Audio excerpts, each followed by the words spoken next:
So pretty much every time I review and compare a new product, I actually buy the thing, I wait for it to ship, I use it, I analyze it before I'm comfortable talking about it. But in the special case of the 2020 baseline, and I'll say it again, baseline MacBook Pro 13-inch models, I just didn't feel the need to pick one up because with this refresh, Apple really pulled an apple. These laptops are super similar, and I'll say this, if you're looking for coverage of the 10th gen equipped 16GB standard top tier MacBook Pro 13-inch 2020 models, this video will not answer any of your performance questions, but again, if you are interested in the 2019 and now 2020 baseline models, then definitely stick around because I think I'll be able to help you decide which variant is right for you. But before we continue here, I'd really appreciate it if you leave a like on this video, comment if you have any questions, suggestions, or opinions, as the YouTube algorithm likes that and will help push my content to more viewers. And if you are a recurring viewer, go ahead and click the bell icon and enable all notifications as it does help the channel out a lot. So we're going to pretend that this 2020 MacBook Air that I have right here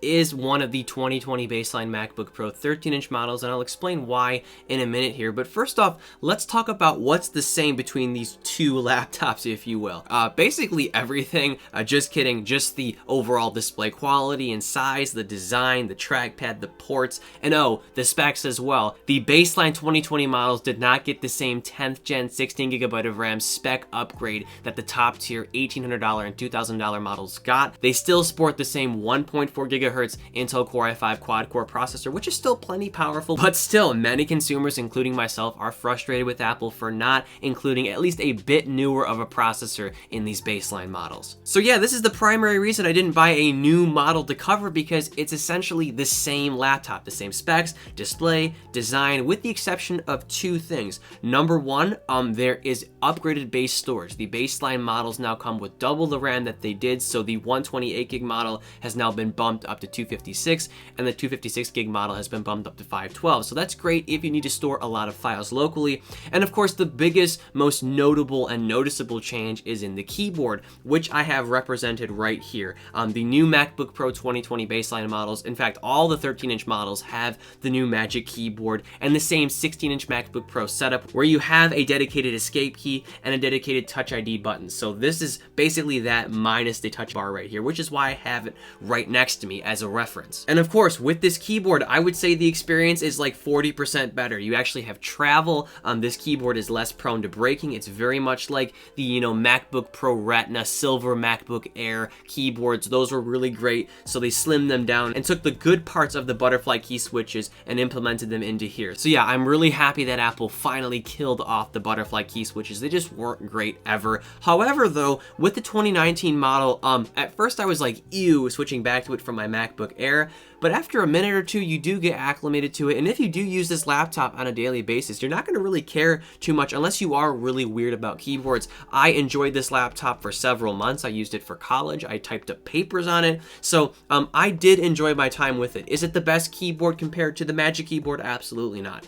Like I said, this experience is definitely better. And if you're going to be doing a lot of typing, then you might want to consider buying a new model. But yeah, I got along just fine with this keyboard. Apparently the 2019 models aren't as prone to breaking like the previous gen 2016, 2017, and 2018 models are, so I would be wary of those if you're looking to buy a MacBook possibly used. But if you want to buy a last gen one, then this keyboard, it's not exactly great, but it's not exactly horrific either. So with these similarities and differences highlighted, as a consumer, how should you react?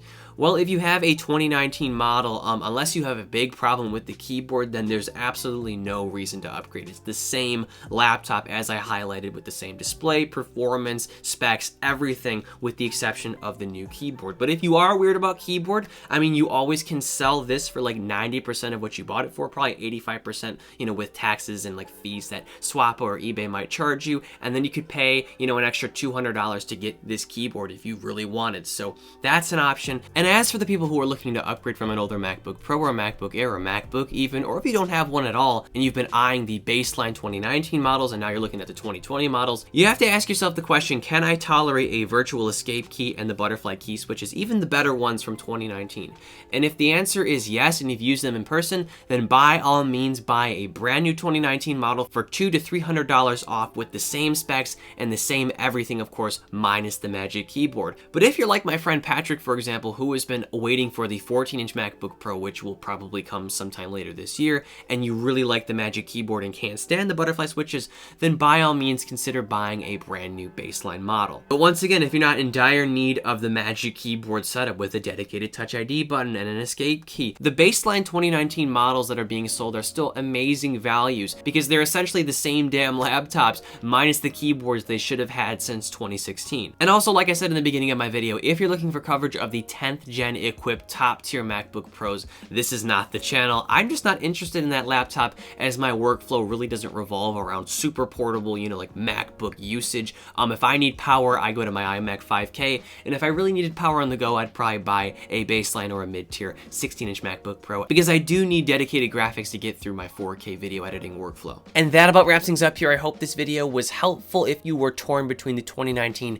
and 2020 models. I'd really appreciate it once again if you leave a like on this video, comment if you have any questions, suggestions, or opinions, and of course subscribe for more content like this. My iPad Pro Magic Keyboard review is in the works, so stay tuned for that. And as always, I'm Noah, and I will catch you all in the next one.